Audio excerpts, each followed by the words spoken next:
Hi masters, for you మీకోసం ఛానల్కి స్వాగతం సుస్వాగతం. ముందుగా మన జగద్గురువైన బ్రహ్మశ్రీ పితామహ పత్రిజీ గారికి, మన గురుమాతకి నా ఆత్మ ప్రణామాలు మాస్టర్స్. ఓకే మాస్టర్స్, ప్రతిరోజు మన ఛానల్లోని ధ్యానం, స్వాధ్యాయం, సజ్జన సాంగత్యం జరుగుతుంది మాస్టర్స్. అలాగే జూమ్ సెక్షన్లో పాల్గొన్న మాస్టర్లకి, యూట్యూబ్లో చూస్తున్న మాస్టర్లకు కూడా ధన్యవాదాలు తెలుపుకుందాం. ఓకే మాస్టర్స్, ఈరోజు మన ఛానల్కి సీనియర్ పిరమిడ్ మాస్టర్ గారైన రేవతీదేవి గారు వైజాగ్ నుంచి వచ్చారు. మేడం గారిని సాదరంగా ఆహ్వానించుకుందాం. ఈరోజు మేడం చెప్పబోయే టాపిక్ దేవుడే జీవుడు. ఈ గొప్ప ఆత్మజ్ఞానం అందించడానికి మేడం గారికి వెల్కమ్ చెప్దాం మాస్టర్స్. నమస్తే మేడం, వెల్కమ్ మేడం. నమస్తే నమస్తే మేడం. బ్రహ్మర్షి పితామహ పత్రిశ్రీకి ఆత్మ ప్రణామములతో అమ్మ స్వర్ణమాల పత్రి మేడంకి హృదయపూర్వక ఆత్మ ప్రణామములు తెలియజేసుకుంటూ మరి ఎంతో అద్భుతంగా నిర్వహిస్తున్నటువంటి ఈ జూమ్ సెషన్ సరితా మేడం గారికి, వాళ్ళ హస్బెండ్ కి హృదయపూర్వక ధన్యవాదాలు తెలియజేసుకుంటూ ఎన్నో కార్యక్రమాలు ఈ జూమ్ సెషన్ ద్వారా వాళ్ళు అందిస్తూ ఉన్నారు. డిజిటల్ ప్లాట్ఫామ్ లోని ఆత్మ జ్ఞానాన్ని అందించడానికి సమయమే సాధన, సహనమే ప్రగతి అన్నట్టుగా వారుకున్నటువంటి సమయాన్ని అందరికీ ఆత్మ జ్ఞానాన్ని అందించడానికి మరి వెచ్చిస్తున్నందుకు వారికి హృదయపూర్వక ధన్యవాదాలు తెలియజేసుకుంటూ, నా పేరు రేవతి అండి, అందరికీ సుపరిచితమే. మరి ఈ రోజు మనం తెలుసుకోబోయేటటువంటి కాన్సెప్ట్ ఏంటి అంటే దేవుడే జీవుడు.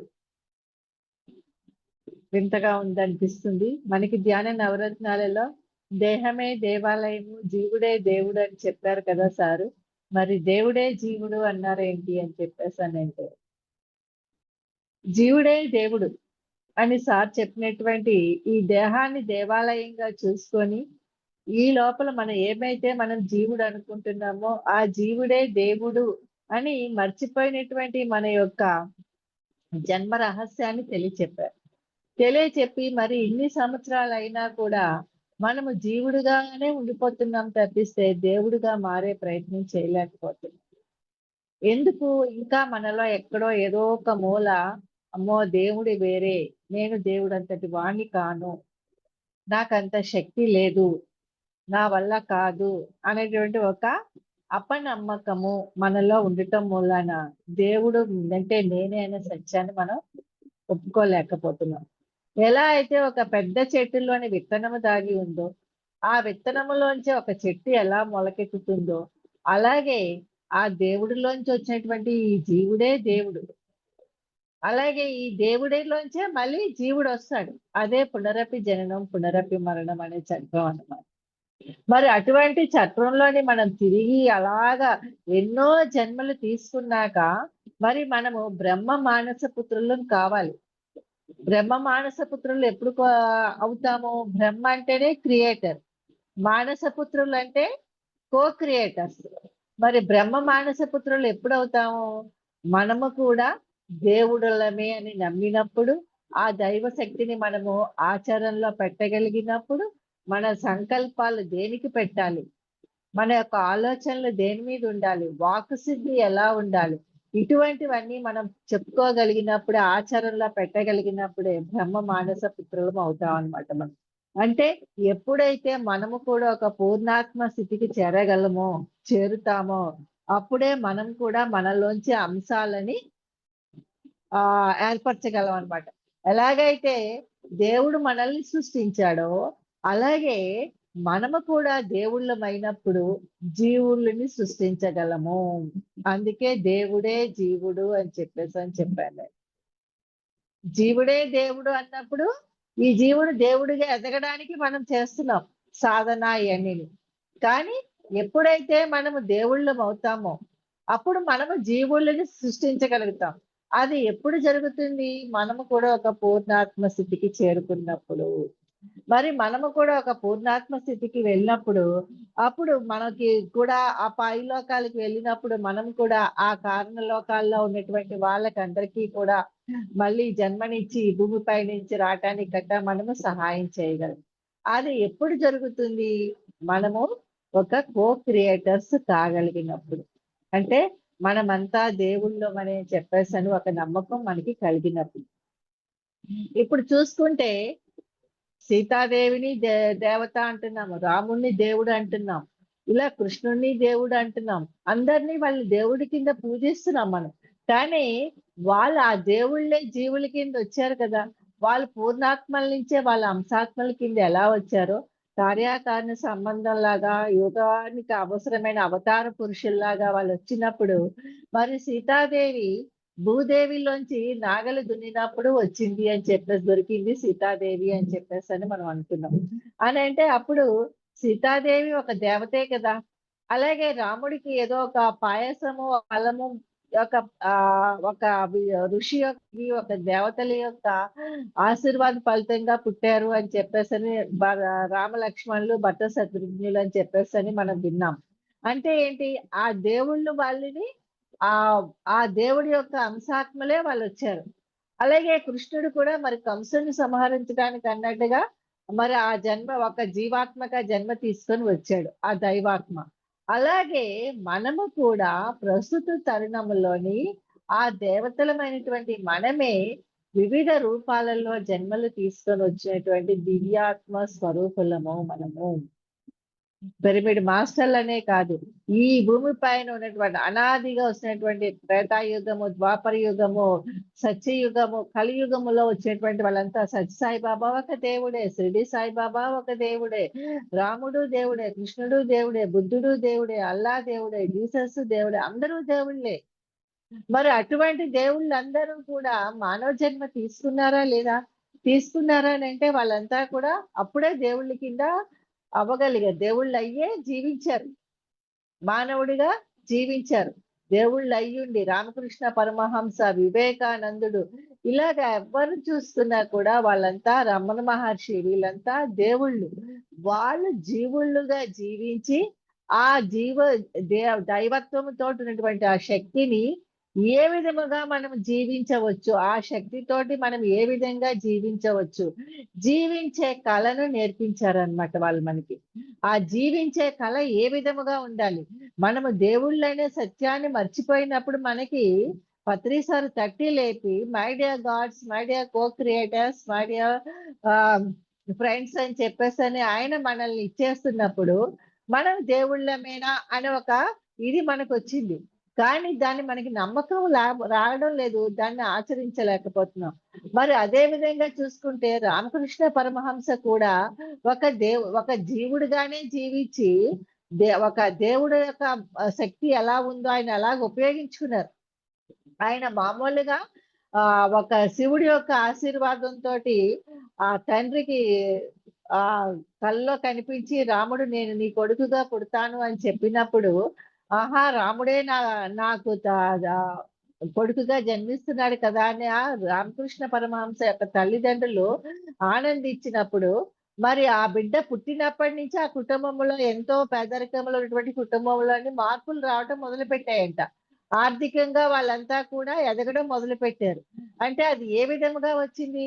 ఆ రామకృష్ణ పరమహంస ఒక దేవుడు గాబట్టి. దేవుడు ఎక్కడ ఉంటే అక్కడంతా కూడా స్వర్గమే ఉంటుంది. సకల సౌకర్యాలు ఉంటాయి. సకల అష్టైశ్వర్యాలు సిద్ధిస్తాయి. అంటే ఎప్పుడు నమ్మాలి? నేను దేవుడని అని చెప్పేసని నమ్మినప్పుడు.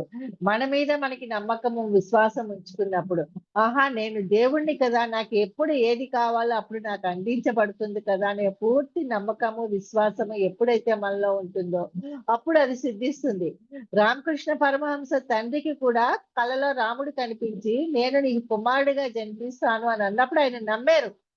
దేవుడే నాకు కుమారుడిగా జన్మిస్తాడు అని చెప్పేసని. ఆ జన్మించిన దగ్గర నుంచి అతని కుటుంబంలోనే ఒక్కొక్కటి ఆర్థిక పరిస్థితుల్లో మెలుగు రావడము, అన్నీ మంచి జరగడము జరుగుతూ ఉన్నప్పుడు, ఆహా! దేవుడే నా ఇంట్లో నడయాడుతున్నాడు అని చెప్పేసి నా తండ్రి నమ్మాడు. కానీ ఆ తండ్రి నమ్మకుండా మామూలు జీవుడే అని అనుకోని ఉండుంటే, రామకృష్ణ పరమహంస యొక్క శక్తిని ఎవరు తెలుసుకోలేకపోయేవారు. దేవుడే నా ఇంటిలో జన్మించాడని నమ్మబట్టి, అతని పట్ల ఒక ప్రేమానురాగాలతోటి ఉండబట్టి, ఆ అన్నగారు కావచ్చు, తల్లి కావచ్చు, అతనికి చదువు మీద ఇంట్రెస్ట్ లేకుండా, ఎప్పటికప్పుడే ఒక సమాధి స్థితిలోకి వెళ్ళిపోతున్నప్పుడు కూడా, అది ఒక మామూలు అనారోగ్యం అనుకోని వాళ్ళు మొదట భావించినా కూడా, తర్వాత ఆ దైవిక శక్తులు ఆయనలోనే ఉన్న శక్తులను వాళ్ళు గమనించి, ఆయనకి ఆ యొక్క ఆధ్యాత్మిక పునాదికి కావాల్సినటువంటి మార్గాన్ని అందించడంతో ఆయన ఆ దివ్యత్వములోనే జీవించారు. మరి అటువంటి జీవితాన్ని మనము దేవుళ్ళమి, మన పిల్లలు కూడా దేవుళ్ళే, మన చుట్టుపక్కల ఉన్న వాళ్ళు కూడా దేవుళ్ళే, సకల ప్రాణకోటి కూడా దేవుళ్ళే అని చెప్పేసని మనం ఎప్పుడైతే గాఢంగా విశ్వసిస్తామో, అప్పుడు ఏ దేవుడికి ఏది కావాలో అదే వస్తుంది.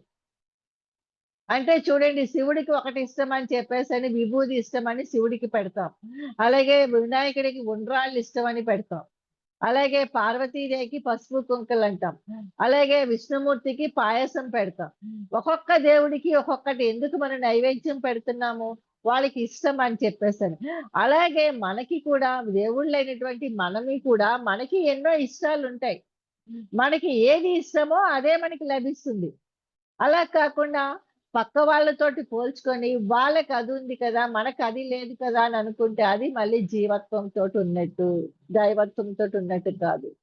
ఎందుకు ప్రత్యేకించి మళ్ళీ ఆ యొక్క పర్వదినాన్ని కావచ్చు, ఆ వారాల్లో పూజలు చేస్తున్నప్పుడు కావచ్చు, ఆంజనేయుడి కంటే అప్పాలని చెప్పేసని, వెంకటేశ్వర స్వామి కంటే లడ్డూలని చెప్పేసని, ఆవళ్ళని చెప్పేసని ఇలాగ ఒక్కొక్కటి అమ్మవారికైతే పప్పు అన్నం అని చెప్పేసని మనం ఎందుకు నైవేద్యాలు పెడుతున్నాం?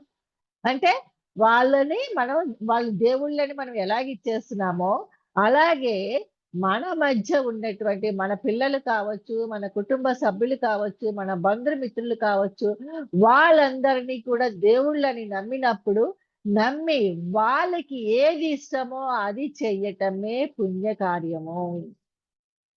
అంతేగాని దేవుళ్ళకి మనం ఎంత చేసినా కూడా మనకెందుకు రావటం లేదనంటే, మనం అనుకున్నవి ఎందుకు లభించటం లేదు అని అనుకుంటే, ముందు మనల్ని మనము నమ్మడం లేదు. మన పైన మనకి ఎరుక అనేది ఏర్పడటం లేదు. విశ్వాసం అనేది ఏర్పడటం లేదు.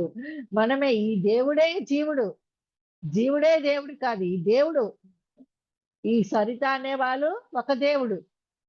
వేరే మరి శ్రీను అనేవాళ్ళు ఒక దేవుడు. ఒక్కొక్కళ్ళు ఒక్కొక్క దేవుళ్ళు. ఆ దేవుళ్ళో ఉన్నది జీవుడు.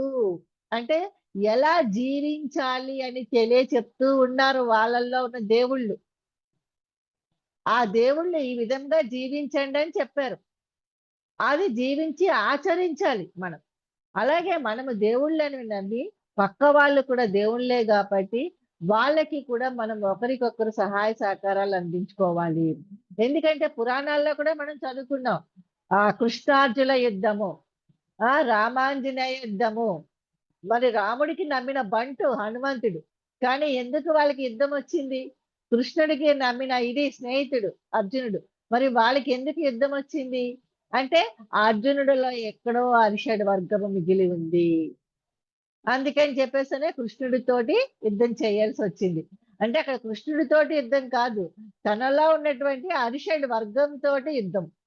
తనలో ఉన్నటువంటి అరిషడ్ వర్గంతోటి యుద్ధం చేసినప్పుడు, ఆ అరిషడ్ వర్గము నశించాక అప్పుడు అర్జునుడు కూడా ఒక పూర్ణాత్మ స్థితికి చేరుతాడు కృష్ణుడిలాగా.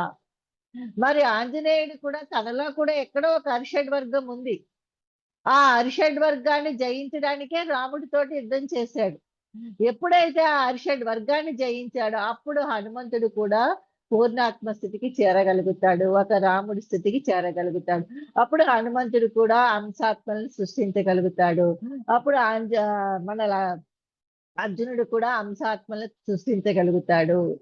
ఇలా ప్రతి ఒక్కళ్ళము కూడా మన అంశాత్మలని మనం సృష్టించగలగాలి. అదే బోధత్వము. మరి మనం ఏమనుకుంటాం, తరతరాలుగా మన వంశ వృక్షాలను చదువుతూ ఉంటాం. తాత ముత్తాతల దగ్గర నుంచి. భౌతికంగా వాళ్ళ పేర్లు ఇదే మనం చదువుకుంటాం. వాళ్ళ వంశానికి చెందిన వారు అని చెప్పేసని కట్ట.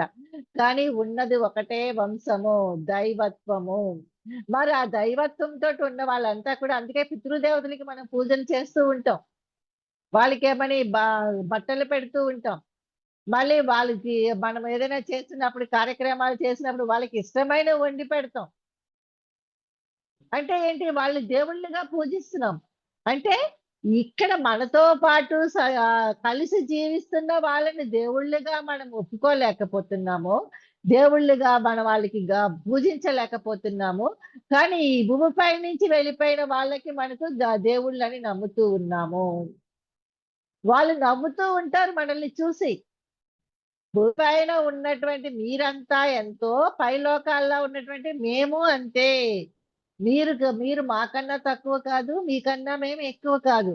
మీరిక్కడ అంతా కలిపి అంటే ఎలా అయితే ఒక పాఠశాలలోని ఒక క్లాస్ స్టూడెంట్స్ అంతా ఒక దగ్గరే ఎలాగుంటారో, ఒక క్లాస్‌లో ఎలా కూర్చుంటారో, అలాగే ఈ భూమి అనేది ఒక మూడో పరిధికి సంబంధించింది కాబట్టి, ఆ విధమైన జ్ఞానముతోటి ఉన్న వాళ్ళమంతా ఈ భూమి మీద ఉన్నాం. అలాగే ఎయిత్ క్లాస్ స్టూడెంట్స్ వాళ్ళంతా ఒక లోకంలో ఉంటారు. నైన్త్ క్లాస్ స్టూడెంట్స్ అంతా ఒక లోకంలో ఉంటారు. 10థ్ క్లాస్ స్టూడెంట్స్ అంతా ఒక లోకంలో ఉంటారు. అంటే ఏంటి? వాళ్ళ యొక్క పరిణితిని బట్టి, వాళ్ళ యొక్క జ్ఞానాన్ని బట్టి, అలాగే ఎప్పుడైతే ఒక పీహెచ్‌డీ లెవెల్‌కెళ్తామో, ఒక పూర్ణాత్మ స్థితికి వెళ్తామో మనము, అప్పుడు మనం మళ్ళీ స్టూడెంట్స్‌ని ఎలా తయారు చేస్తామో, అలాగే మన యొక్క అంశాత్మలని మనం తయారు చేయగలుగుతాము. అందుకని చెప్పేసనే పిరమిడ్ మాస్టర్‌లంటే పీహెచ్‌డీ వాళ్ళతోటి సమానం అని చెప్పేసని అనేవారు పత్రి సార్. అంటే మనమేంటి ఎంతో మందిని ఫిజికల్ ఫార్మ్‌లో ఎలాగైతే ఒక లెక్చరర్, ఒక పీహెచ్‌డీ చేసిన అతను ప్రొఫెసరు ఎలాగైతే తన స్టూడెంట్స్‌ని తయారు చేస్తాడో ఫిజికల్ ఫార్మ్‌లోని, అలాగే మనం స్పిరిచువల్ ఫార్మ్‌లో, మన సోల్ ఫార్మ్‌లో మనమంతా కూడా పూర్ణాత్మ స్థితికి వెళ్ళినప్పుడు మనము కూడా అంశాత్మల్ని తయారు చేయగలుగుతాము. అలాగే రాముడు కూడా ఎన్నో అంశాత్మలని తయారు చేశాడు. కృష్ణుడు కూడా ఎన్నో అంశాత్మలను తయారు చేశాడు. బుద్ధుడు ఎన్నో అంశాత్మలను తయారు చేశాడు. అందుకే చూడండి మనం వాళ్ళ పేర్లు పెట్టుకుంటూ ఉంటాం. వాళ్ళ పేర్లు పెట్టుకుంటున్నప్పుడు పెద్దవాళ్ళు అంటుంటారు, "నీకు ఆ దేవుడి పేరు పెట్టాము. కాబట్టి ఆ దేవుడిలాగా ఉండు" అని చెప్పేసని అంటూ ఉంటారు. అలాగే మన పూర్వీకుల పేర్లు పెట్టినప్పుడు, "మీకు మా నాన్న పేరు పెట్టుకున్నాం, నా తాత పేరు పెట్టుకున్నాము. అందుకే నిన్ను కొట్టలేకపోతున్నాము, నిన్ను తిట్టలేకపోతున్నాము. వాళ్ళకి చెడ్డ పేరు తేక" అని చెప్పేసని అంటూ ఉంటాం. అంటే ఏంటి? మనము ఇక్కడ ఈ భూమి పైన ఉన్నటువంటి వాళ్ళ మీద కొద్దిగా అపనమ్మకముతోటున్నప్పుడు, మన సామర్థ్యాల మీద మనకి నమ్మకము, విశ్వాసము లేనప్పుడే మన యొక్క ఆలోచనలు ఈ విధముగా ఉంటాయి. కానీ ఎప్పుడైతే మనమంతా ఈ దేవుడే జీవుడు, మనమంతా దేవుళ్ళమని ఎప్పుడైతే మనం త్రికరణ శుద్ధిగా నమ్ముతామో, అప్పుడు మన పరిసరాలన్నీ కూడా ఆనందమయమవుతాయి. మన కుటుంబ సభ్యులంతా కూడా ఒక స్వర్గములో ఉన్నట్టు ఫీలవుతారు. ఆ యొక్క స్థితికి ఆ యొక్క మనమే దేవుళ్ళం అని నమ్మి కూర్చొని ధ్యానం చేస్తూ ఉన్నప్పుడు, మన పరిసరాలన్నీ కూడా కాంతితోటి నింపబడతాయి. నేను జీవుడిని కదా! నేను ఇంకా ఎక్కడో ఎవరో ఏదో చేయిపిస్తూ ఉంటారు. ఎక్కడో ఏదో వాళ్ళ ద్వారానే నేను అందుకోవాలి. వాళ్ళ దగ్గరే అది సాధ్యము. నా దగ్గర ఏమీ లేదు అని చెప్పేసని అనుకున్నంత కాలము కూడా మనము జీవుళ్ళుగానే ఉండిపోతాము. మన లోపల ఉన్నటువంటి ఆ దైవత్వం అనేది కృంగి కృశించిపోతూ ఉంటుంది. ఎందుకంటే, మన లోపల ఉన్నటువంటి ఆ దైవత్వము తహతహలాడుతూ ఉంటుంది. అంశాల్ని రిలీజ్ చేయాలి. అంశాత్మల్ని భూమి మీదకి తయారు చేయాలి. ఇతర లోకాలలో కారణ లోకాల్లో కట్ట హంసాత్మలు పెట్టాలి. తనకి ప్రతిరూపాలుగా తను తయారు చేసినటువంటి వాళ్ళని. ఎలాగైతే ఒక పెళ్లి చేసేసాక ఆళ్ళకి పిల్లలు పుట్టారా లేదా అని చెప్పేసని పిల్లలు పుట్టాలని మనం ఎలా తపన పడుతూ ఉంటామో, అదే విధముగా ఈ దేవుడు మన లోపల ఉన్నటువంటి దేవుడు కూడా పూర్ణాత్మ స్థితికి చేరి నాలాంటి అంశాత్మల్ని తయారు చేయాలి, సృష్టించాలి అని చెప్పేసని తహతహలాడుతూ ఉంటాడు. అంటే మనమంతా కూడా బ్రహ్మ మానస పుత్రులమే. ఆ యొక్క కో క్రియేటర్స్ అన్నమాట. మరి అటువంటి కో క్రియేటర్స్ అయినటువంటి మనము ఇంకా అరిషడ్ వర్గాల్లోనే కొట్టి మిట్టాడుతూ ఉన్నప్పుడు ఎప్పుడు మనము దేవుళ్ళు అని మనం నమ్మగలుగుతాము. రామకృష్ణ పరమహంస అలాగే చేశాడు. అతని యొక్క దివ్యత్వం ఎప్పుడు అనుకుంటే అప్పుడు సమాధి స్థితిలోకెళ్ళిపోయేవాడనమాట. మనము కూడా అటువంటి సమాధి స్థితికి ఎళ్ళిపోయే స్థితిలో ఉండాలి. రామకృష్ణ పరమహంస ఏం చేసేవాడు? అమ్మవారు కాళికామాతకి అలంకరించడానికొచ్చినప్పుడు ముందు ఒక్కొక్కసారంటే తనకి తను అలంకరించుకునేవాడంట. బొట్టు పెట్టుకున్నప్పుడు గాని, ఆ చీర కట్టినప్పుడు గాని అంతా తానే అమ్మవారైపోయినట్టు. ఆ విగ్రహాన్ని చూసి తానే అమ్మవారైపోయినట్టు మొత్తం అంతా కూడా అలంకరించుకొని ఒక్కసారి ఆ పూలదండలు అవి కూడా తన మెడలో యేసుకొని మళ్ళీ అమ్మవారికేస్తూ ఉండేవాడనమాట. అంటే తనకక్కడ ఈ జీవుడు వేరు, దేవుడు వేరు అనే ఒక భావన లేదు. ఈ యొక్క దైవాత్మే జీవాత్మ. ఈ దైవాత్మలోనే జీవం ఉంది. తానే దేవుడిని, తానే కాళీమాతని అనుకొని ఆ విధముగా ఇచ్చేస్తూ ఉండేవాడంట. చూసే వాళ్ళకి ఒక పిచ్చి వాళ్ళలా కనిపిస్తూ ఉండేవాడంట. నిజమైన పూజ అంటే ఇది కదా అని చెప్పేసని సత్యాన్ని తెలుసుకున్నటువంటి వాళ్ళు అనుకునేవారంట. అంటే ఏంటి? ఆ దేవికి అన్నం తినిపిస్తున్నప్పుడు కావచ్చు, తానే ఆ అమ్మవారు అనుకోని చెప్పేసని తనకి బతిమాలుతూ, ఇగో ఇదొక్క ముద్ద తిను, ఇదొక్క ముద్ద తిను అని చెప్పేసని ఆ విగ్రహానికి ఇచ్చేస్తున్నప్పుడు తానే తింటూ అన్నమాట అదంతా. అంటే ఆ విగ్రహం వేరు, తాను వేరు అని కాకుండా 2 ఒకటే అన్న ఒక అలౌకిక స్థితిలో ఉండేవాడన్నమాట. ఎప్పుడు కావాలంటే అప్పుడు అలాగా ఆ పేరు నామము తలుచుకున్నంతనే సమాధి స్థితిలోకి వెళ్ళిపోయేవాడంట. అటువంటి దివ్యాత్మలము మనం. మనం ఎప్పుడైతే నేను నిరంతరము నేను దేవుడిని కదా! నేను దేవుడిని కదా! అని మన పూర్ణాత్మ ఏ దేవుడు మనకిష్టమో ఆ దేవుడి నుంచి వచ్చేటువంటి అంశాత్మలమే మనం. సపోజ్ నాకు శివుడు ఇష్టమంటే నేను శివుడి నుంచి వచ్చేటువంటి అంశాత్మని. నా పూర్ణాత్మ శివుడవుతాడు. అప్పుడు నేను దేవుడిని కదా! నాలో ఆ శివుడే ఉన్నాడు అని చెప్పేసని ఎప్పుడైతే మనం అనుకుంటామో, ఆ యొక్క శక్తి, ఆ శివతత్వం యొక్క శక్తి మనలోంచి ఉత్పన్నమయ్యి మన మాట ఒక మంత్రం అవుతుంది. మన ఆలోచన ఒక కొత్తదనాన్ని సృష్టిస్తుంది. మనమే కొత్తదనాన్ని సృష్టించగలుగుతాము. ఏదొచ్చినా కూడా భగవంతులకి కూడా సమస్యలొచ్చాయి. ఎందుకు రాలేదు? రాముడు మరి అరణ్యవాసం చేయలేదా? కృష్ణుడు మరి ఎళ్లి పుడుతూనే వెళ్లి మరణంతోటి యుద్ధం చేయలేదా? బుద్ధుడు మరి రాజ్యాన్ని వదిలేసి మరి అన్ని దేశాల్లోని భిక్షాటనకి వెళ్ళినప్పుడు జ్ఞానోదయం పొట్టాక ఎన్నో మానాలు, అవమానాలు పొందలేదా? రమణ మహర్షి మరి అంతా ఇంటిని వదిలేసి వెళ్ళిపోయినప్పుడు ఆ విరూపాక్ష గృహ దగ్గర ఏమీ తినకుండా ఆయన మరి ఆ యొక్క దేవుడు అనంటే ఎవరు నమ్మకుండా జీవుడుగానే చూసినప్పుడు ఆయనలో ఉన్నటువంటి ఆ దివ్య శక్తుల్ని గమనించినప్పుడు ఆ చివరాఖరిలో ఆయన దేవుడని నమ్మారు. అలా షిరిడి సాయిబాబా. ఎవరు చూసుకున్నా ప్రతి ఒక్కళ్ళు కూడా దేవుళ్ళే. ఆ సత్యాన్ని తెలుసుకున్నారు గాబట్టే ప్రతిసారి మనలందరినీ my dear God's, my dear co creators, my dear friends అని చెప్పేసని సంబోధించేవారు. అంటే ఆ స్థితికి మనం ఎళ్ళాలి. పూర్ణాత్మ స్థితికి మనం ఎళ్ళాలి. ఎళ్ళాలి అనంటే మనమంతా దేవుళ్ళమే. జీవుడే దేవుడు అన్న దగ్గర నుంచి దేవుడే జీవుడు అన్న స్థితికి మనం ఎళ్ళాలి. వెళ్ళగలిగినప్పుడు మన ఆలోచన సిద్ధిస్తుంది. మన వాక్కు సిద్ధిస్తుంది. మనం చేసే కర్మ సత్య కర్మ అవుతుంది. ఎప్పుడు నేను దేవుణ్ణి అనుకున్నప్పుడు. నిజమే నేను దేవుణ్ణి ఒక 10 సార్లు అనుకోండి. తెలియకుండానే మీకేమవుతుంది? ఆ శక్తి మీ లోపల ఉన్న శక్తి బయటకు ఉద్భవిస్తూ ఉంటుంది. రామకృష్ణ పరమహంస గారికి అలాగే జరిగేదంట. ఆయన ఏదైనా తలుచుకున్న వెంటనే ఆయన ఆ రూపంలో వచ్చేస్తూ ఉండేవారట. ఆ అమ్మవారితోటి ఇచ్చేసుకుంటున్నప్పుడు హనుమంతుడిని తలుచుకోగానే ఆయన ఆ నడక కూడా హనుమంతుడిలాగే నడుస్తూ ఉండేవారట. కుప్పగింతలేస్తూ ఉండేవారంట. హనుమంతుడు ఆ దేహము హనుమంతుడిలాగా మారిపోతూ ఉండేది. హనుమంతుడి యొక్క స్వభావం వచ్చేస్తూ ఉండేది. వాకింగ్స్ అంటే అది మేడం. వాకింగ్స్ అంటే అది. మనలోని మనం ఎప్పుడైతే దేవుడు అనుకుంటామో, మనం ఎవరినైతే తలుచుకుంటామో వాళ్ళే మనమైపోతాము. మనలో వాళ్ళుంటారు. అదే law of paradox Patri sir చెప్పింది. విచిత్ర విరుద్ధ సిద్ధాంతము. ఒక రాముడిని అలా పూజించగా ఏం చేస్తాం మనం? ఆ రాముడి యొక్క వస్త్రధారణే వేసుకుంటాం. ఆ రామనామమే జపిస్తూ ఉంటాం. కొన్నాళ్ళకి ఆ రాముడు తీసుకునే ఆహారమే మన ఆహారం అయిపోతుంది. కందమూలాల్లోకొచ్చేస్తాం. అలాగా రాముడిని తలుచుకోగా దివ్యత్వం వచ్చేసింది కాబట్టి. అలాగే కృష్ణుడిని తలుచుకోగా కృష్ణుడు నేనే కృష్ణుడిని అనుకుంటాం. ఇప్పుడు అందుకే జీవితాన్ని నాటకం అనుకొని జీవించు, నాటకాన్ని జీవితం అనుకొని నటించు అన్నారు. పాత్రలు వేస్తూ ఉంటారు. కృష్ణుడి పాత్రలో ఉన్న వాళ్ళంతా ఎలా ఉంటారు? మనకి సాక్షాత్ కృష్ణుడిలాగే అనిపిస్తారు. మరి ఆ రోజుల్లో ఎన్టీ రామారావుని చూసినప్పుడు అందరూ దేవుడే అనుకునేవారు. ఆయన యొక్క రాముడి వేషమేసినా, కృష్ణుడి వేషమేసినా ఆయనకందరూ కొబ్బరికాయలు కొట్టి అంతా కూడా నమస్కారాలు చేసి అందులో దేవుడిని చూసారంటే ఆ దివ్యత్వం ఉంది ఆయనలో. ఆ యొక్క వేషధారణ వేసినప్పుడు అబ్బా నిజంగా కృష్ణుడిలాగే ఉన్నాడు, నిజంగా రాముడిలాగే ఉన్నాడు, నిజంగా బుద్ధుడిలాగే ఉన్నాడు అని అంటాం. నిజమే వాళ్ళు నిజంగానే ఆ దివ్యత్వం ఉంది. అది ఎప్పుడు ఆ వేషం వేసినప్పుడే ఉండకూడదు. ప్రతి క్షణము కూడా ఆ దివ్యత్వంతోటి మనం ఉండాలి.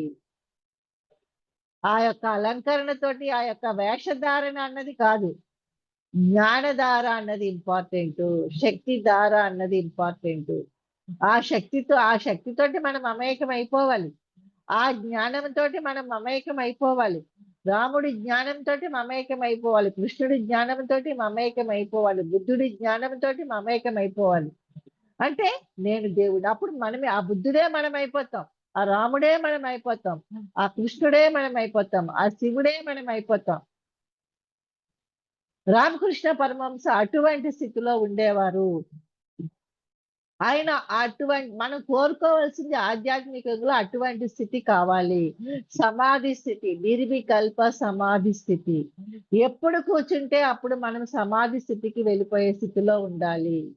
అది ఎప్పుడొస్తుంది? ఆహా! నేను దేవుడిని. నాకు ఇక అన్నీ సమకూరుతాయి. నాకెందుకు చింత? నాకెందుకు ఆలోచన అని ఆలోచన రహిత స్థితిలో ఎప్పుడైతే మనం కూర్చుంటామో, అప్పుడు మనలో ఉన్నటువంటి ఆ దేవుళ్ళమైనటువంటి మనమే ఏ విధముగా జీవించాలి?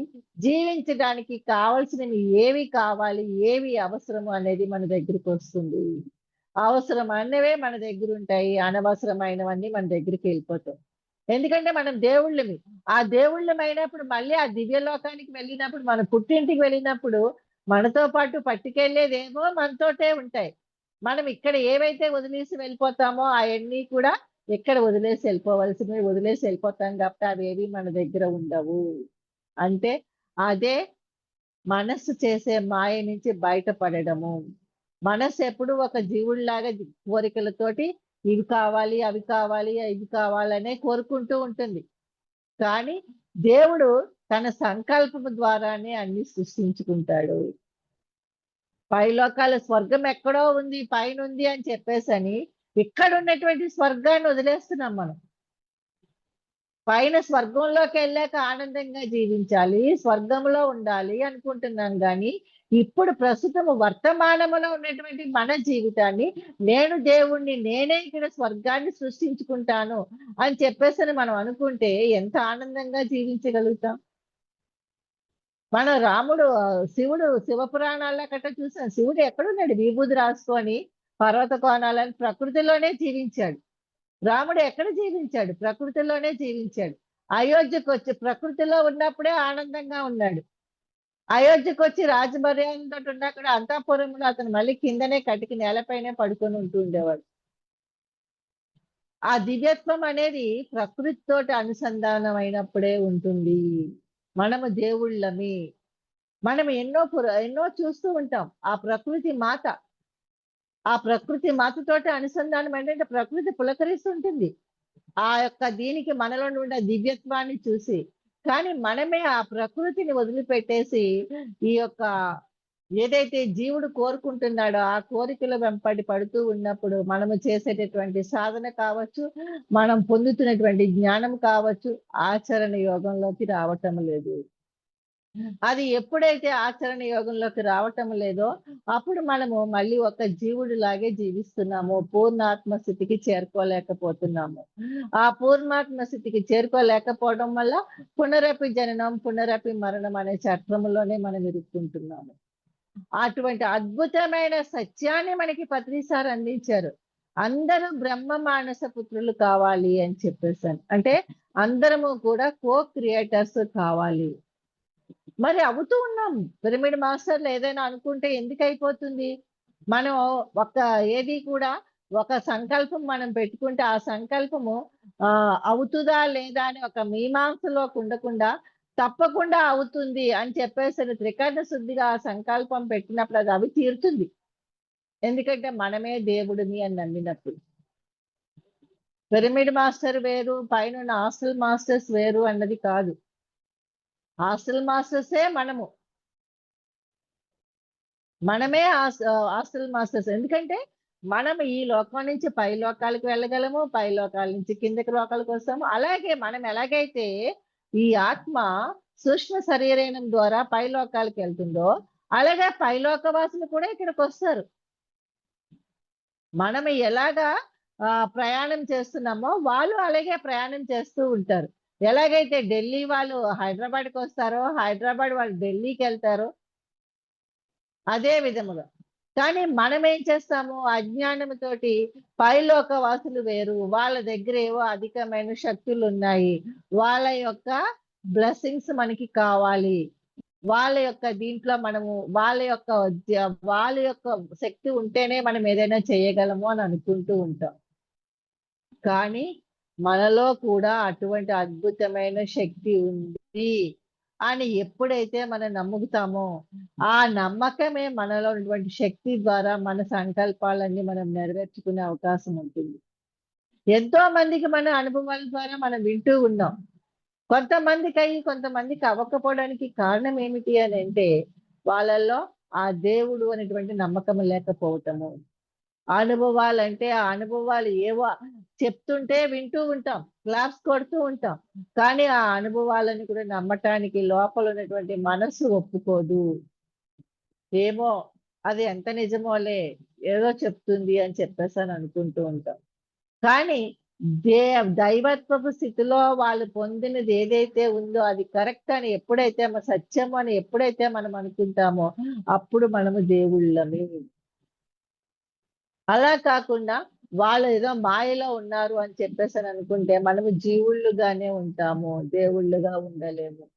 పత్రి సారు అటువంటి దేవుడు యొక్క స్థితిలో ఉన్నారు కాబట్టి ఆయన నమ్మారు తనని తాను ఒక దేవుడు అని చెప్పేసని. అందుకనే ప్రతి ఒక్కరిలోనే ఆ దివ్యత్వాన్ని చూడగలిగేవారాయన. ఎప్పుడైతే మనల్ని మనం నమ్ముతామో అప్పుడే మనం ఎదుటి వాళ్ళలో మనం చూడగలుగుతాం. యద్భావం తద్భవతి అంటారు. మనమేం చేస్తున్నాము?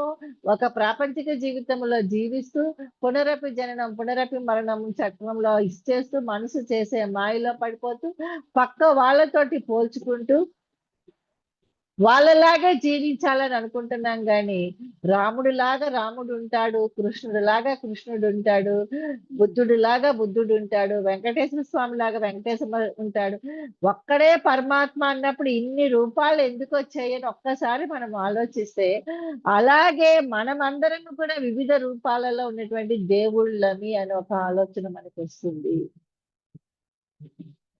మన నామాలు చదివి, మంత్రాలు చేసి, ఎన్ని ఇది చేసినా కూడా, నేను కూడా దేవుడిని అని ఒక రామకృష్ణ పరమహంస నమ్మినట్టుగా మనం కూడా నమ్మితే, అప్పుడు తప్పకుండా అది సిద్ధిస్తుంది.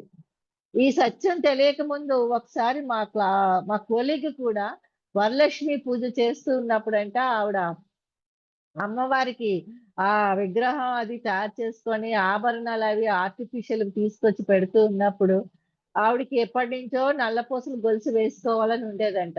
కానీ ఆర్థికంగా అది లేక ఆ యొక్క సే అవకాశం లేక అమ్మవారికి ఇచ్చేస్తూ ఉన్నప్పుడు నల్లపూసలు వేస్తూ ఉన్నప్పుడు, "నీకైతే నల్లపూసలు కావాలే, నాకైతే నల్లపూసలు ఇవ్వవా? నువ్వు నేను ఒకటే కదా! ఇగో నీకు నల్లపూసలు వేస్తున్నాను కదా! నాకు ఒక నల్లపూసల దండ ఇవ్వచ్చు కదా!" అని చెప్పేసని తను ఆ బొమ్మ వేరు, తను వేరు అని కాకుండా మాట్లాడేటప్పటికి నెల తిరిగేటప్పుడు కూడా తెలియకుండానే ఆవిడకి అనుకోని విధంగా డబ్బులు లభించటము, నల్లపూసల గొలుసు చేయించుకోవటము జరిగింది. అటువంటి సంకల్పాలు కావాలి మనకి. దానికోసమని ఉపవాసాలు చేసి, మొక్కుళ్ళు సమర్పించుకొని, ఇన్ని చేస్తేనే మనం అనుకున్నది అవుతుంది అని అనుకోవడం ఒక అజ్ఞానము. మాట్లాడాలి. ఆ గుడికి వెళ్తున్నప్పుడు ఆ విగ్రహాలతోటి మాట్లాడాలి మనం. కళ్ళు మూసుకొని భక్తి భావంతోటి అంతా నీదే, అంతా నీదే భారం అని చెప్పేసని అనేస్తూ ఉంటాం. అంతా మనదే భారం అన్నప్పుడు ఆ భగవంతుడికి అందరూ ఎన్నో పెట్టుకుంటారు అర్జీలు. ఆ రష్‌లోని ఏదో ఒకటి ఇచ్చేస్తాడు. కానీ మనకేది కావాలో స్పష్టంగా అది మన ఆలోచన త్రికరణ శుద్ధిగా ఉన్నప్పుడు అది సిద్ధిస్తుంది. ఒకసారి పత్రి సారు తిరుపతిలోని నా జస్ట్ 2020లోననమాట. ఆహ్, ఆయన తిరుపతి వెళ్ళినప్పుడు చక్రవర్తి రాఘారావు గారు 3 రోజులు ధ్యాన క్లాసులు పెట్టినప్పుడు వెళ్ళాం. అప్పుడు మేడం మీరు కూడా రావాలంటే వెళ్ళటం జరిగిందనమాట. వెళ్ళినప్పుడు మాకేమని వెంకటేశ్వర స్వామి దర్శనానికి పత్రి సార్‌కి పూర్ణ కుంభంతోటి ఆహ్వానిస్తూ పెట్టారనమాట. పెట్టినప్పుడు అప్పుడు పత్రి సార్‌తో పాటు నేను, పత్రి మేడము, సిద్ధా నాగేశ్వరరావు గారు వాళ్ళ దంపతులు ఇలా వెళ్ళాం. వెళ్ళినప్పుడు పత్రి సార్‌కి పూర్ణ కుంభంతోటి ఆహ్వానిస్తూ పూర్తి వీఐపీ దర్శనం ఇచ్చినప్పుడు అప్పుడు ఎవ్వరిని అసలు ఆ ఆలయంలోకి అనుమతించలేదన్నమాట. అది చాలా ప్రోటోకాల్ ప్రకారం కొంతమందికే ఇస్తారట అటువంటి దర్శనం. వెళ్ళినప్పుడు మమ్మల్ని గర్భగుడి వరకు తీసుకెళ్ళిపోయారు. ఇంకా గుమ్మం దగ్గర నిలబడ్డామన్నమాట.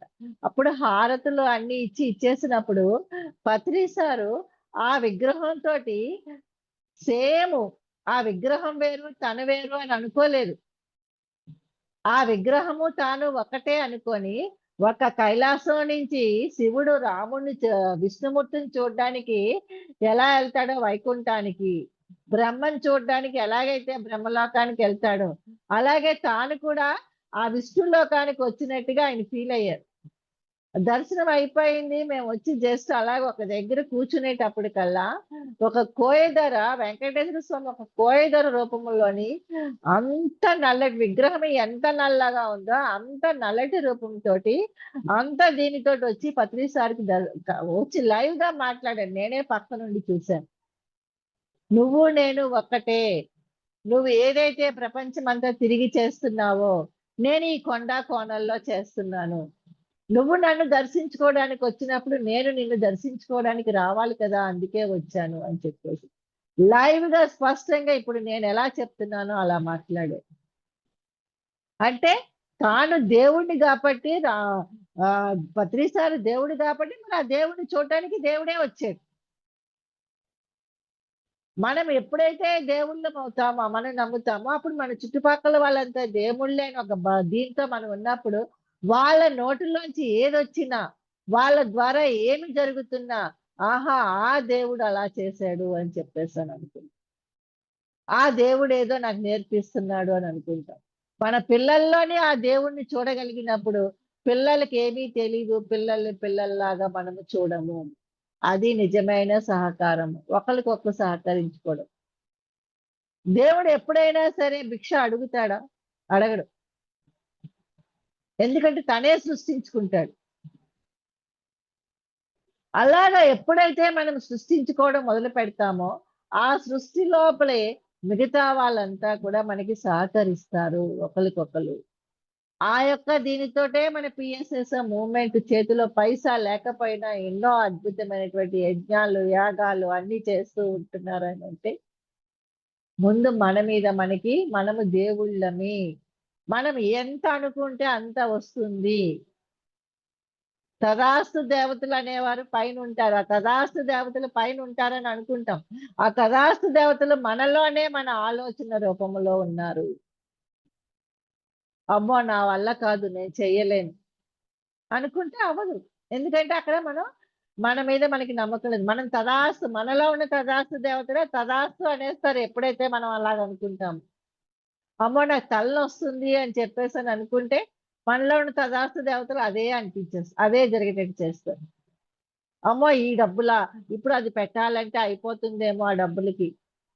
ఆ డబ్బులు ఖర్చయిపోతాయేమో, అవ్వదేమో అని ఒక భయంతోటి మనం ఎప్పుడైతే చేస్తామో తథాస్తు దేవతలు వెంటనే అంటారు. లేదు. నా దగ్గర రూ. 100 ఉన్నాయి. అయినా కూడా నేను ఒక రూ. 1,00,000 పెట్టి కొనడానికి షాపుకెళ్తాను అని చెప్పేసని ఎప్పుడైతే వెళ్తామో, వెంటనే తథాస్తు దేవతలు ఆ రూ. 1,00,000కి సరిపడా ఏదో విధంగా మనకు కావాల్సింది మనం కొనుక్కునేటట్టు దారి చూపిస్తారు. అది ఎక్కడుంది? మనలోనే ఉంది. ఆ పత్రి సార్ చేసి చూపించారు ఆ విధంగా అన్నీ. కానీ పత్రి సార్ దగ్గర మనం ఏం చేస్తున్నాము? ఆయన దగ్గర ఉండిపోయి, ఆయన చేస్తున్నవి మనం చూసాం గానీ, మనము కూడా ఆ విధంగా ఎదగలేదు. ఆయన మనలందరినీ కూడా బ్రహ్మ మానస పుత్రులు కావాలి అనుకోని ఆధ్యాత్మిక సత్యాన్ని అన్ని చెప్తున్నప్పుడు, మనం ఒక జీవాత్మగానే ఉండిపోతూ, సాధన చేస్తున్నా కూడా మన ప్రాపంచిక విషయాల కోసమే చేస్తూ ఉండేటప్పటికి మనల్ని మనకేది కావాలో అది సృష్టించుకునే జ్ఞానాన్ని మనం పొందలేకపోతున్నాము. అనుకోండి, అనుకోడి, అడుగుడి ఇవ్వబడుతుంది అని చెప్పేసాను అంటారు. అడుగుడి ఇవ్వబడుతుంది అంటే ఎక్కడి నుంచి? మన లోపల నుంచి మనం అనుకోవాలి. మన ఆలోచనలతోటి మనం అనుకోవాలి. అనుకుంటే అది మన లోపల నుంచే ఉద్భవిస్తుంది. మనలో ఉన్నటువంటి ఆ దేవుడే, మనమే దేవుళ్ళం కాబట్టి మనమే సృష్టించుకోగలుగుతాము. అప్పటి వరకు ఓపిక లేదు అనుకున్న వాళ్ళని వెంటనే ఎలాగ మనం ఓపికతోటి మనం పనులు చేయగలుగుతాము ఇష్టం ఉంటే? అంటే మనం అనుకున్నాం కాబట్టి. చెయ్యాలి అని అనుకున్నాం కాబట్టి అది ఎంత కష్టమైనా చేస్తాం. చెయ్యాలి అని అనుకోలేనప్పుడు అది ఎంత సులువుగా ఉన్నా కూడా చేయటానికి ఇష్టపడం. అది ఎప్పుడు మనలో వస్తుంది అనంటే, చేసిన పని చిన్నదైనా, పెద్దదైనా ఈ దేవుడు చేస్తున్నాడు. ఈ దేవుడి ద్వారా ఇది జరిపించబడుతుంది. ఈ దేవుడి ద్వారా ఇది జరిపించబడుతుందనే ఒక ఆలోచన ఎప్పుడైతే మనకొస్తుందో, ఆ యొక్క కర్మ అనేది మనకి అంటదు. నేను చేస్తున్నాను అనంటే ఆ కర్మని మనం తీసుకోవాల్సొస్తుంది. దేవుడు చేస్తున్నాడు అనంటే ఆ కర్మ ఆ పూర్ణాత్మకి వెళ్తుంది. అది మంచైనా, చెడైనా. ఆ నేను తీసేసి దేవుడు, దేవుడు, దేవుడు, దేవుడు అనే ఒక దీంట్లో మనం ఎప్పుడైతే వస్తామో, అప్పుడు మన చుట్టూ కూడా ఆ గోల్డెన్ ఆరా అన్నది ఒకటయ్యి, కొన్నాళ్ళకి చూడండి 40 రోజులు ఉపవాసం చేసేటప్పటికల్లా తర్వాత ఆకలుండదు. ఆ రాముడు ఏదోటి మనం ఎవరినైతే నమ్మామో వాళ్ళ యొక్క రూపమే మనకు గుర్తుకొస్తుంటుంది. అయ్యప్ప స్వామి మాల వేసుకున్నప్పుడు కావచ్చు, తర్వాత కానీ తర్వాత ఆ 40 రోజుల దీక్షని తర్వాత మనం నిరంతరము అదే పాటిస్తే నేనే దేవుడిని. ఎందుకు మరి అయ్యప్ప స్వామి మాలేసుకున్నప్పుడు వాళ్ళని దేవుళ్ళలాగా చూస్తూ స్వాములు, స్వాములు అని పిలుస్తాం. పిలిచి వాళ్ళకేమని భోజనం అంతా కూడా దేవుడికి ఎలా పెడతామో నైవేద్యం అలా పెడతాం. భక్తిగా, మర్యాదగా, ఎంతో భక్తి శ్రద్ధలతోటి. అదే వాళ్ళు మాల తీసేసిన వెంటనే మళ్ళీ మనం వాళ్ళని ఎలా చూస్తున్నాము? జీవుళ్ళుగా చూస్తున్నాము. ఆ మాల వేసుకొని, ఆ మాలలో ఉన్నప్పుడు వాళ్ళు దేవుళ్ళుగా చూస్తున్నాము. స్వామి, స్వామి అని చెప్పేసని అంటున్నాం. ఆ మాల తీసేసిన వెంటనే వాళ్ళని జీవుళ్ళుగా చూస్తున్నాం. అప్పుడు ఎలాగొస్తుంది ఆ శక్తి? ఆ మాలలో ఉన్నా, లేకపోయినా వాళ్ళు ఎప్పుడైతే ఆ దైవిక గుణాలతోటి ఉంటారో, వాళ్ళు స్వామి కిందే లెక్క. మరి అటువంటి దివ్యత్వంతోటి దేవుళ్ళమైనటువంటి మనము, ఆ దైవ స్థితిలో ఉన్నప్పుడు మనము శుద్ధ సాత్వికాహారాన్నే మనము తీసుకోగలుగుతాము. ఏ దేవుడు చూసుకున్నా ఏం తిన్నారండి? ఏ దేవుడు కూడా మాంసాహారం తిన్నట్టుగా మనం ఎక్కడైనా చూసామా?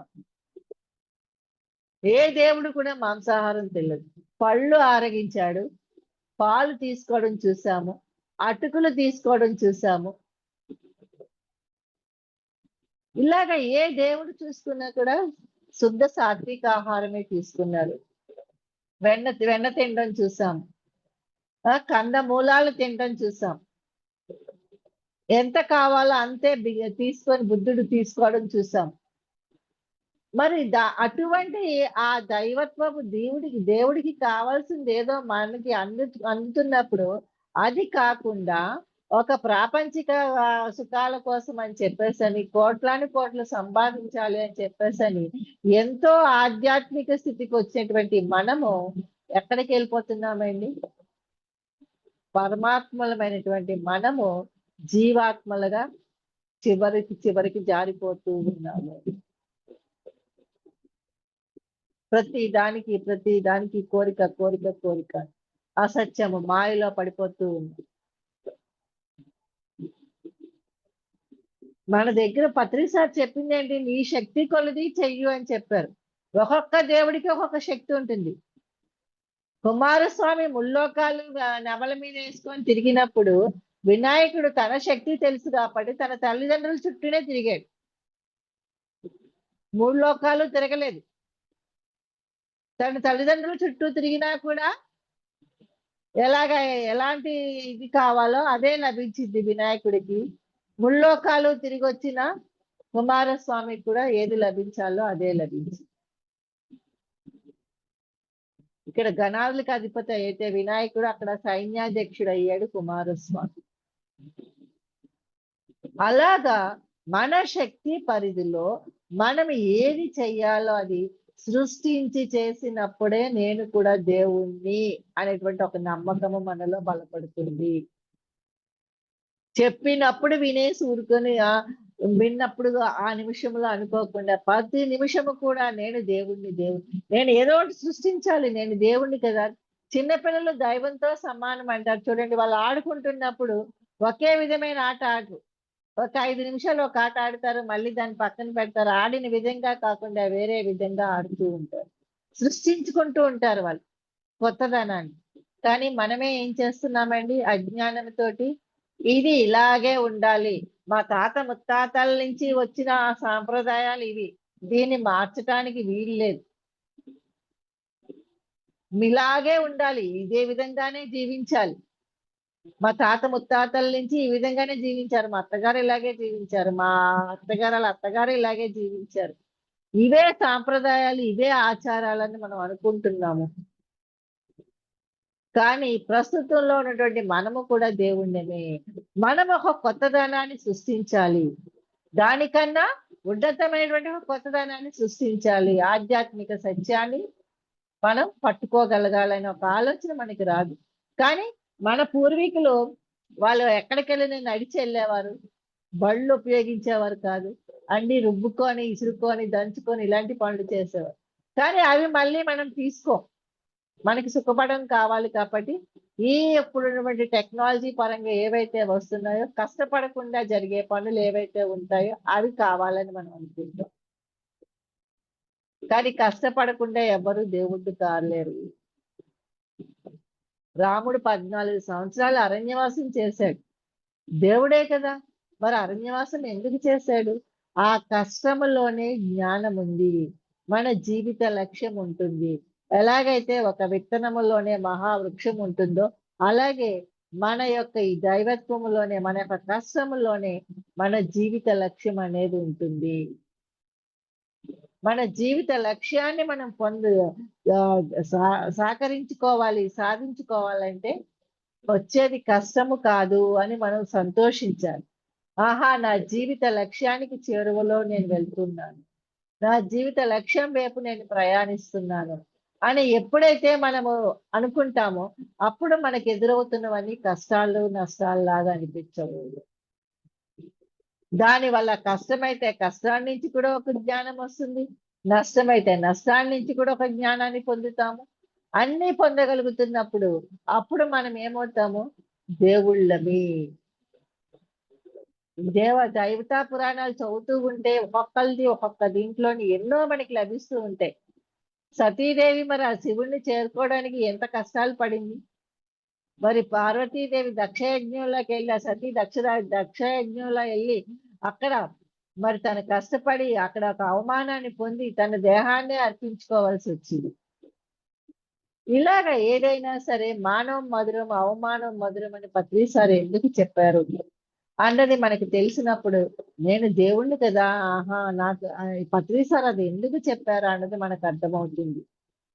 ఒక దేవుడికి మానమైన మధురంగానే ఉంటుంది, అవమానమైన మధురంగానే ఉంటుంది. మరి వెంకటేశ్వర స్వామి కూడా ఎన్నో అవమానాలు పొందాడు. తన పెళ్లికి డబ్బులు లేనప్పుడు వెంకటేశ్వర స్వామి మరి కుబేరుడి దగ్గర ఎందుకు అప్పు చేయాల్సి వచ్చింది? వెంకటేశ్వర స్వామి దేవుడే. కుబేరుడి దగ్గర తను అప్పు చేశాడు.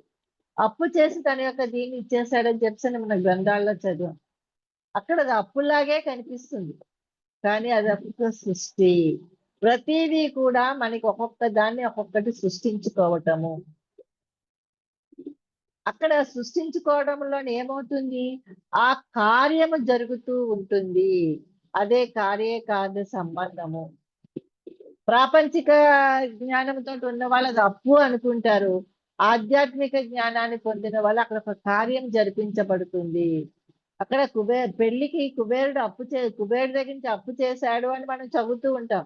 కానీ అక్కడ కుబేరుడి దగ్గర అప్పు చేశాడన్నది తీయకుండా వెంకటేశ్వరు యొక్క కళ్యాణం జరిగింది అని ఒక భావన వచ్చింది అనుకోండి, అప్పుడు మనం ఒక దివ్యాత్మ దీంట్లో ఉన్నట్టు. అలాగే మన అవసరాలకి కూడా మనం ఏదైనా సరే ఇబ్బందులు పడాల్సి వచ్చినప్పుడు మనము అదొక కారణం, ఏదో ఒక కారణము ద్వారా అది సంభవించింది. ఏదో కార్యం కోసమే అది జరిపించబడుతుంది. కార్యకారణ సంబంధం అనుకొని ఎప్పుడైతే మనము త్రికరణ శుద్ధిగా దాన్ని స్వీకరిస్తామో మరు నిమిషములో వెంటనే శక్తి మారుతూ ఉంటుంది. ఎందుకంటే ఆ శక్తి ఎలా మారిందని ఎవరి ద్వారానో మారదు, మన దైవత్వంతోటే మారుతుంది. మన దైవత్వంతోటే అది మార్చుకోవాలి. మన సంకల్ప శక్తితోటే మనం మార్చుకోవాలి. అటువంటి సంకల్ప శక్తి మనలో పెరగాలి అని చెప్పేసానంటే మరి మనము నిరంతరము కూడా ఏవి మనలో పనికిరాని ఉన్నాయో ఆలోచనల రూపంలో కావచ్చు, చేతల రూపంలో కావచ్చు, వాక్కు రూపంలో కావచ్చు, వాటన్నిటినీ మనం వదిలిపెట్టగలిగినప్పుడే మనము ఏ దేవుడైతే మనం అయ్యున్నామో ఆ దేవుడినే మనం అవుతాము. మనం ఎవరికైనా సహాయం చేసినప్పుడు దేవుడిలా వచ్చి సహాయం చేశాడు అని అంటే ఆ కష్టంలో ఉన్న వాళ్ళే దేవుడిని గుర్తిస్తున్నారు. అంటే మనము కూడా కష్టంలో ఉన్నప్పుడే దేవుడు అనేవాడు గుర్తుకొస్తున్నాడు. సుఖంలో ఉన్నప్పుడు దేవుడు అనేవాడు గుర్తుకు రావటం లేదు. కానీ మనం ఎప్పుడైతే నేనే దేవుణ్ణి అని అనుకున్నప్పుడు మనకు అసలు కష్టం అనేదే రాదు. నిరంతరము సుఖమే. అందుకని చెప్పేసని కుంతీదేవి ఎప్పుడు అడిగేదంట, నాకెప్పుడు కష్టాలే ఇవి కృష్ణ అని చెప్పేసాను.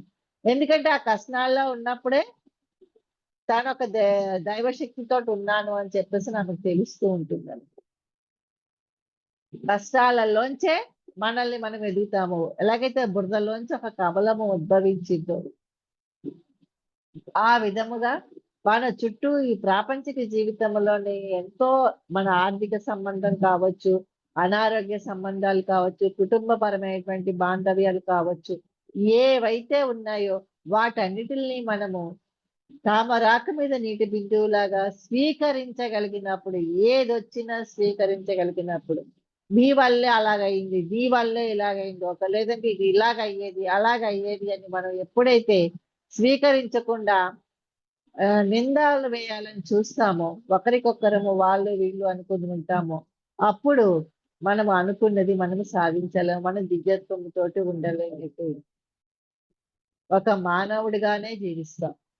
మానవుడిగానే జీవిస్తున్నాం కాబట్టి నేను ఎన్ని సంవత్సరాల నుంచి ధ్యానం చేసినా నాకేమి పురోగతి కనిపించలేదంట. కానీ దివ్యత్వముతోటి ఉన్న వాళ్ళకి అనుకున్నవన్నీ వాళ్ళు సాధిస్తారు. అందుకే అప్పుడు ఈ దేవుడు అద్భుతంగా జీవించటం అనేది నేర్చుకుంటాడు. అది పూర్ణాత్మ స్థితికి తీసుకెళ్తుంది. అప్పుడు మనము క్రియేటర్స్ ని క్రియేట్ చేయగలుగుతాం. మానస పుత్రుల్ని మనం ఇచ్చేస్తాం. అది పత్రిసార్ కలలుగనేటువంటి అద్భుతమైన ఆధ్యాత్మిక సత్యం. ఆ విధముగా మనం తయారవ్వాలని ఆయన మనల్ని క్రియేటర్స్ అని చెప్పేసి అంటే మనమే చేస్తాం సంకల్పము వికల్పము రెండు. ఆ సంకల్పానికి శక్తి ఇవ్వాలి అని మనం అనుకోం. వెంటనే మనసు ఏం చేస్తుంది? వికల్పం సృష్టిస్తుంది. ₹1,00,00,000 కావాలంటే ₹1,00,00,000 నాలోనే ఉన్నాయి అన్న దాన్ని మనం దర్శించే ప్రయత్నం చేసినప్పుడు అది మనకి దగ్గరికి వస్తుంది. దాన్ని దర్శించే ప్రయత్నమే చేయకుండా అది అవ్వదు, అది రాదు అని అనుకున్నప్పుడు అది ఎక్కడొస్తుంది? రాదు. మరి ఇంకొకళ్ళకి ఎందుకు వస్తుంది? మన వరకు ఎందుకు రావటం లేదు? అంటే మనలో ఉన్నటువంటి ఏదో లోపం. ఎక్కడో మన ఆలోచన విధానం సరిగా లేదు. మన ఆలోచన విధానం ఎక్కడో ఏ దేవుడో మనకి తెచ్చి ఇవ్వాలని అనుకుంటున్నాం కానీ మనకి మనమే సృష్టించుకోవాలని అనుకుంటాం.